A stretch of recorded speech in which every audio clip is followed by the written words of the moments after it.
बिस्मिल्लाहिर्रहमानिर्रहीम। नाज़रीन अस्सलाम वालेकुम, मैं हूँ इमरान वसीम। नाज़रीन, इस प्रोग्राम में जो ख़बरें आपके साथ हम शेयर करने जा रहे हैं उनमें चंद ख़बरों की जो हेडलाइंस हैं, जो टाइटल्स हैं, वो थंबनेल पे आप नाज़रीन पढ़ चुके हैं।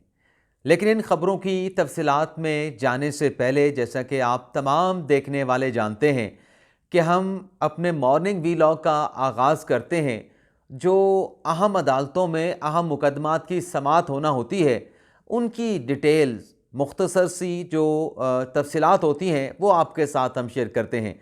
तो सबसे पहले जो अडयाला जेल में आज अहम केसेस की समाअत होनी है साबिक वज़ीर आज़म इमरान ख़ान की, उसमें सबसे अहम जो केस है अडयाला जेल में जिसकी आज सुनवाई होनी है वो नाज़रीन तोशा खाना का केस है।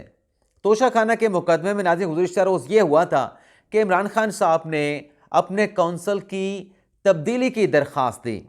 जब यह कौंसल की तब्दीली की दरख्वास्त अदालत के सामने रखी गई, जज मोहम्मद बशीर साहब को बताया गया कि इमरान खान साहब अपना कौंसल, अपना वकील चेंज करना चाहते हैं, तो प्रोसिक्यूशन ने इसकी मुखालफत की। प्रोसिक्यूटर है अमजद परवेज़ साहब, उन्होंने कहा कि ये जानबूझ के ताख़ीरी हरबे इस्तेमाल किए जा रहे हैं ताकि केस कंक्लूड ना हो सके।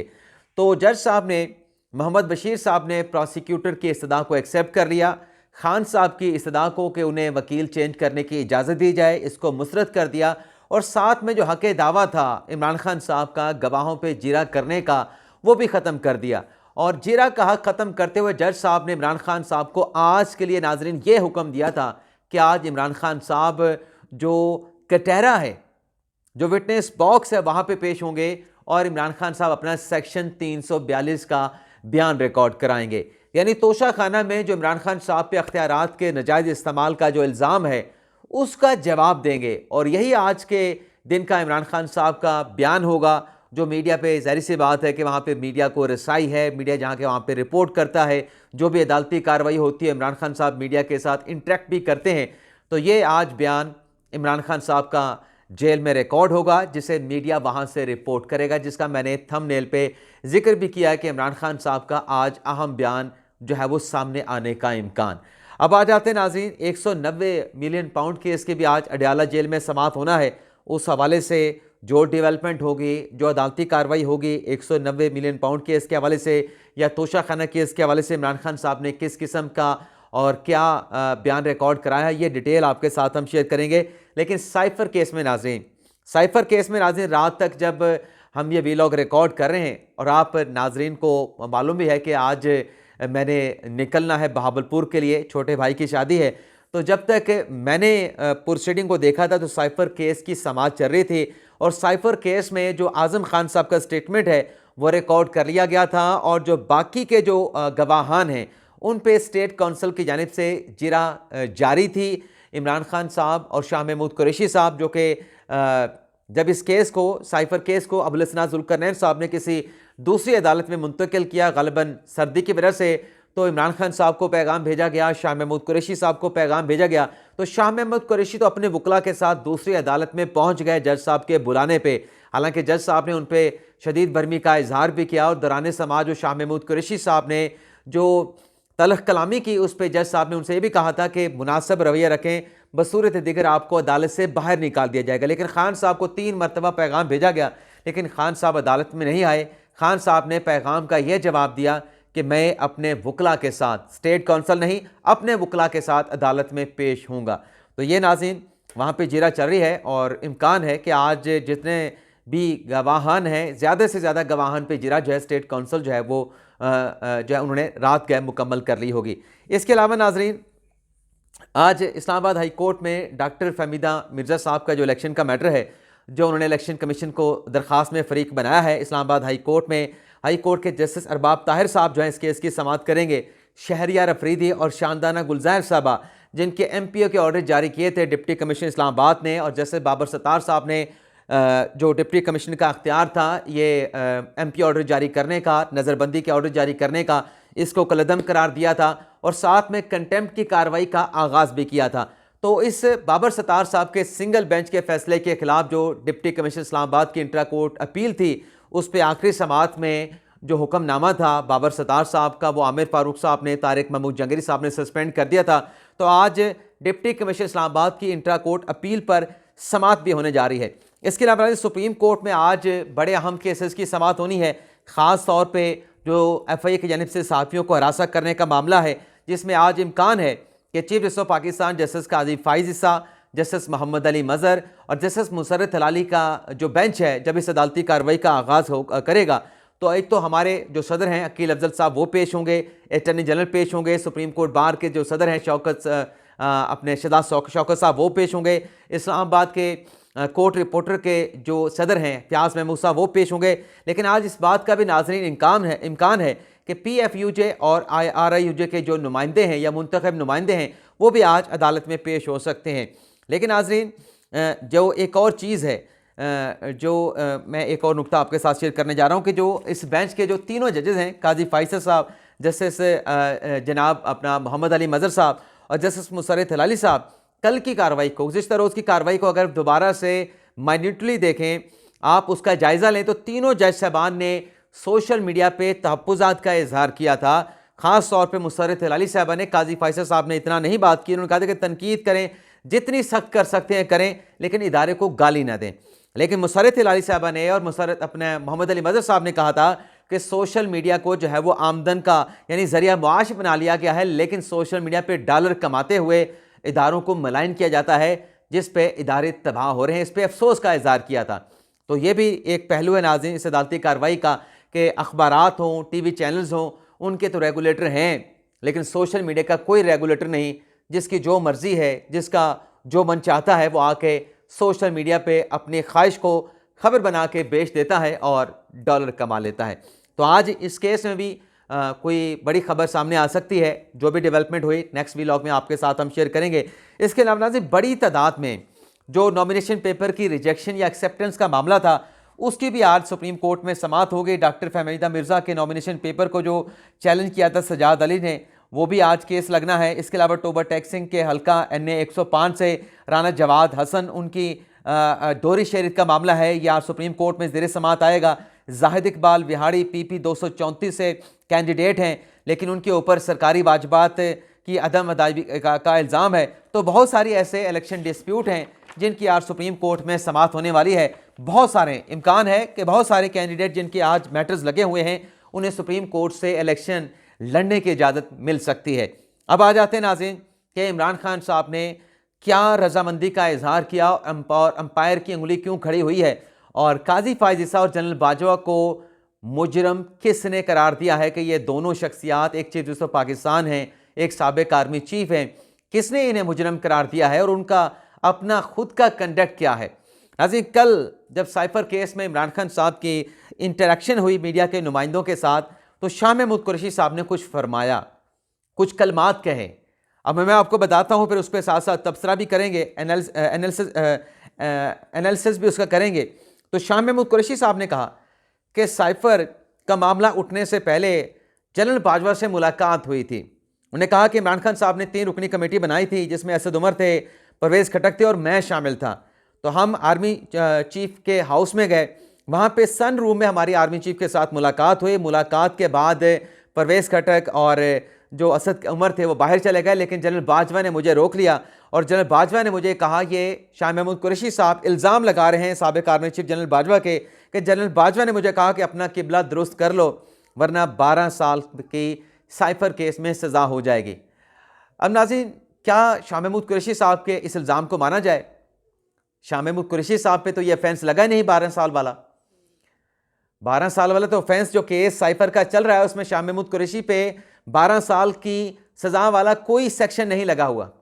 फिर एक सवाल नाज़रीन ये भी है कि ये अब इनको जाके याद आया, और जिस कमेटी का शाह महमूद कुरैशी साहब नाज़रीन जिक्र कर रहे हैं, फैक्चुअली ये है कि जब इमरान खान साहब के खिलाफ अदम एतमाद की तहरीक आई थी, उस अदम एतमाद की तहरीक को निगोशिएशन करने के लिए कि PDM पाकिस्तान पीपल्स पार्टी वो तहरीक वापस ले ले, तो ये जाके जनरल बाजवा को इंगेज किया था असद उमर ने, और जनाब अपने परवेज़ खटक साहब ने और शाह महमूद कुरैशी साहब ने उनके आगे हाथ जोड़े थे कि आप अपोजिशन से ये अदम एतमाद की तहरीक वापस दिलवा दें, हम असम्बली तोड़ने के लिए तैयार हैं।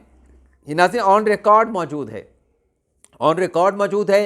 खान साहब का भी गालिबन या पीटीआई के किसी रहनुमा का स्टेटमेंट एतराफ़ भी मौजूद है, और दूसरी तरफ से भी पीटीएम की तरफ से, पीपल्स पार्टी की तरफ से भी एतराफ़ मौजूद है कि ये सब कुछ हुआ था। हमें ऑफर की गई थी कि आप अदम एतमाद की तहरीक अगर वापस लेते हैं तो इमरान खान साहब असम्बली तोड़ के इलेक्शन करवाने के लिए तैयार हैं, लेकिन गालिबन बिलावल भुट्टो साहब का और शहबाज शरीफ दोनों का यह बयान था कि हमने ये लेन देन, ये जोड़ तोड़, ये बारगेन करने से इनकार कर दिया था कि अब हम अदम एतमाद की तहरीक के ज़रिए कामयाब होकर खान साहब को जो है वो चलता करेंगे। तो ये कमेटी का किरदार तो ये था, इसका तो मकसद ये था, मैंडेट ये था कि आप अपने खिलाफ आई जो अदम एतमाद की आइनी तहरीक थी, आप उसको प्रेशराइज करा के फ़ौज के इदारे के सरबराह को इस्तेमाल करके आप वो तहरीक वापस करवाना चाहते थे। इसके अलावा शाह महमूद कुरैशी साहब ने कहा कि 22 अगस्त 2022 को इमरान खान की जनरल बाजवा के साथ मुलाकात हुई तो जनरल बाजवा ने इमरान खान साहब से कहा कि इंसान बन जाओ वरना सज़ा हो जाएगी। अब खान साहब तो नाज़िर खुद कहा करते थे कि अपोजिशन का क्या काम है कि वो आर्मी चीफ के साथ मुलाकात करे। आर्मी चीफ कौन होता है अपोजिशन के साथ मुलाकात करे? ये नाज़िर खान साहब की बातें तब थीं जब वो खुद वज़ीर आज़म थे, लेकिन भूल जाते हैं, यानी कॉल ऑफ फेल में तजाद का ये आलम है कि भूल जाते हैं कि आप खुद क्या करते हैं। आप नाज़िर वो निकालें 2014 के धरने आज़ादी मार्च वाले वो मनाजिर, वो वीडियो कि जब इमरान खान साहब और ताहिरुल कादरी साहब जो हैं राहिल शरीफ के साथ मुलाकात करने के लिए गए थे, कैसे मुस्कुराते हुए गए थे, कैसे दौड़ के गए थे, और फिर कैसे वापस आए थे, उनको चेहरों पे क्या मुस्कुराहट थी। और फिर जनरल बाजवा के साथ खुद मुलाकात कर रहे थे, अपोजिशन में थे इमरान खान साहब, अदम एतमाद की तहरीक कामयाब हो चुकी थी, तो फिर अपने कहे का पास रख लेते, क्यों मुलाकातें कर रहे थे? एतराफ़ मौजूद है इमरान खान साहब का। दूसरी तरफ से भी आर्टिकल लिखे गए हैं, जावेद चौधरी साहब ने लिखा है कि खान साहब जनरल बाजवा से कह रहे थे कि आप इस हुकूमत को घर में चलता करें, इनको घर भेजें। मैं घर चला गया हूँ वज़ीर आज़म की सीट से उठ के, तो इनको भी वज़ारत उज़्मा की कुर्सी से आप घर भेजें।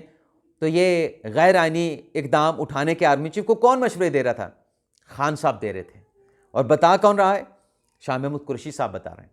आगे चले नाज़रीन, सिर्फ यही नहीं बल्कि इमरान खान साहब की मीडिया के साथ इंटरेक्शन हुई।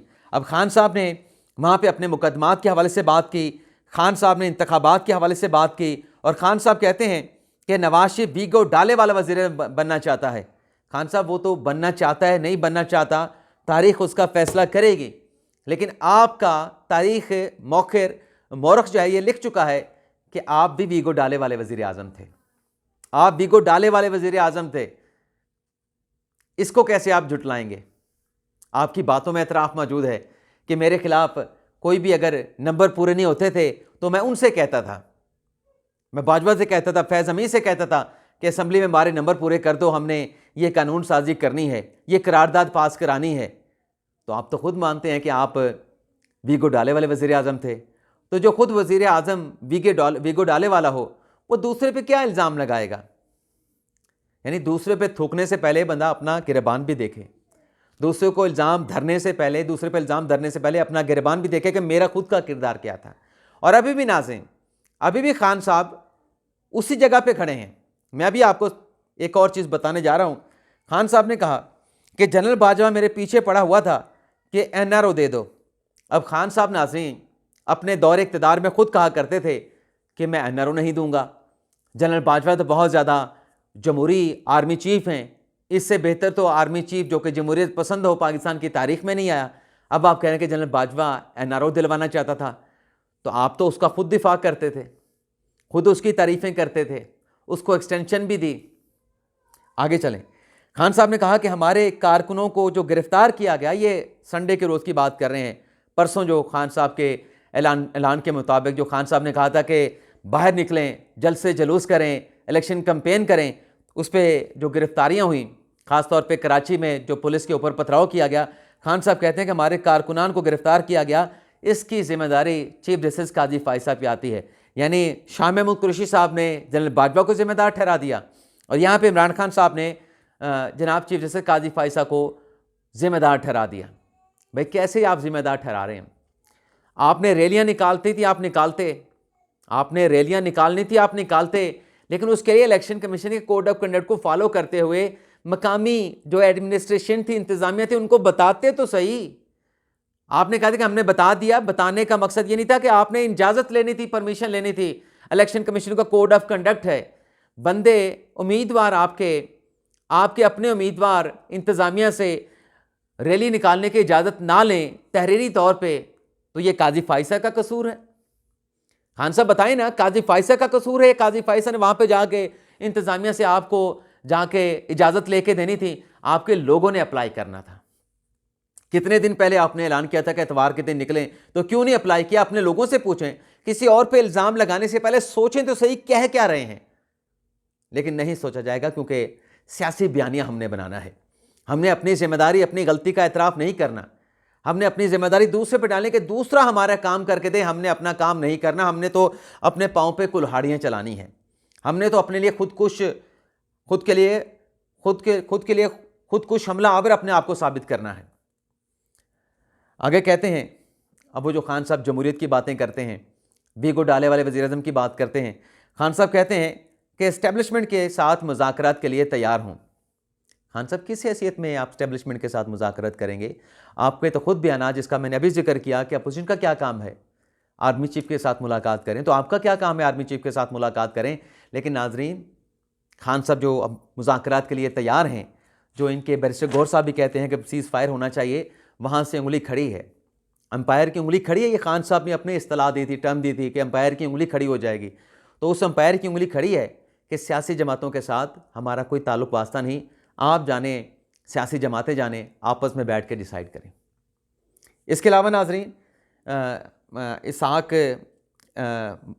सत्ती साहब एंकर जो हैं एयरवाई न्यूज़ के, उन्हें एयरवाई न्यूज़ ने जो तशद्दुद के हवाले से उनकी वीडियो सामने आई, कुछ तस्वीर थी उनकी अहलिया की, तो उस पर एयरवाई न्यूज़ ने इसहाक सत्ती साहब का, मुझे उनका नाम जहन में नहीं आ रहा, बल्कि मैं अभी आपको बता देता हूँ, या अभी नहीं, इशफाक इसहाक सत्ती, उनको जो है वो सस्पेंड कर दिया गया है और कहा गया है the ARY management has taken serious notice on the allegation of domestic violence involving anchor person Ishfaq Satti. He is hereby suspended with the immediate effect till the law take its course and decided the matter. Airway has zero tolerance policy on violence or threat of violence, be it at the workplace or domestic. तो ये नाज़रीन एक इकदाम उठाया है। इसके अलावा नाज़रीन, वजहाद सईद ख़ान ने जो एक ट्वीट किया था कल के सियालकोट जो है वो इंडिया का हिस्सा बन जाता, सियालकोट हार जाता 1965 की जंग में, तो उस पर नाज़रीन ख्वाजा जो अपने आसिफ साहब हैं सियालकोट के रहनुमा, उनका बड़ा एक आम स्टेटमेंट आया है। मैं वो आपको नाज़रीन सुनाता हूँ। इसके साथ साथ साइफर केस के हवाले से एक और बड़ी अहम डेवलपमेंट हुई है, वो भी अभी मेरे पास पहुँची है, तो वही मैं शेयर करूँगा। कहाँ मैंने रख दिया, अब मुझे याद नहीं आ रहा, पता नहीं क्या मैं कर रहा था। एक मिनट नाज़रीन, ये मेरा हाल है। असल में नाज़रीन, ये वीलॉग रिकॉर्ड करके मैंने भावलपुर के लिए निकलना है, वजह ये भी है। तो ख्वाजा आसिफ साहब ने ट्वीट किया जिसमें वो कहते हैं कि सहाफ़ी वजाहत खान ने ट्विटर पर सियालकोट भारत के हवाले होने की ख्वाहिश की थी। ख्वाजा आसिफ से इख्तलाफ करना, पसंद नापसंद करना, नफ़रत करना एक इनफरादी हक़ है। ख्वाजा आसिफ ने यह कहा है कि सियालकोट से मुतल्लिक़ ये कहना कि इस शहर को भारत के कब्ज़े में चला जाना चाहिए था, क्योंकि ख्वाजा आसिफ इस शहर का वासी है और यहाँ मुस्लिम नवाज़ का कामयाब जलसा हुआ है। यही ज़हनियत, ख्वाजा आसिफ ने कहा कि यही ज़हनियत 9 मई की बगावत और दहशतगर्दी के पीछे कारफरमा थी। ख्वाजा आसिफ, ये किसी पाकिस्तान की सोच नहीं हो सकती, ये सोच हसद और मुल्क तशमी की आग में चलते हुए किसी फरियाद या ग्रोह की हो सकती है। तो आगे वो कहते हैं कि ऐसे ग्रोह या फ़र्द शायद सियालकोट नहीं, पाकिस्तान को भी भारत के हवाले करना चाहता हूँ। ये नाज़रीन वैसे वजहाद सईद ख़ान ने नहीं किया। इसके साथ साथ नाज़रीन एक और भी है नाज़रीन, जनाब अपने मोहित पीरज़ादा साहब, उन्होंने भी ट्वीट किया है। और मोहित पीरज़ादा साहब ने नाज़रीन ये कहा है कि मेरे वालिद ज़िंदा होते तो मैं उनसे पूछता कि आपने पाकिस्तान से हमें वेस्टर्न किसी मुल्क में क्यों नहीं शिफ्ट किया। ये तो कोई मुल्क नहीं है। इस लेवल तक नाज़रीन चले गए हैं। साइफ़र के हवाले से नाज़रीन ख़बर मैं अभी आपको बताता हूँ। साइफ़र के हवाले से नाज़रीन यही अपडेट आई है कि खान साहब डट के खड़े हैं और जब हमें वीलॉग रिकॉर्ड करें, खान साहब अदालत में नहीं गए। इजाज़त चाहते हैं नाज़रीन, अल्लाह हाफ़िज़।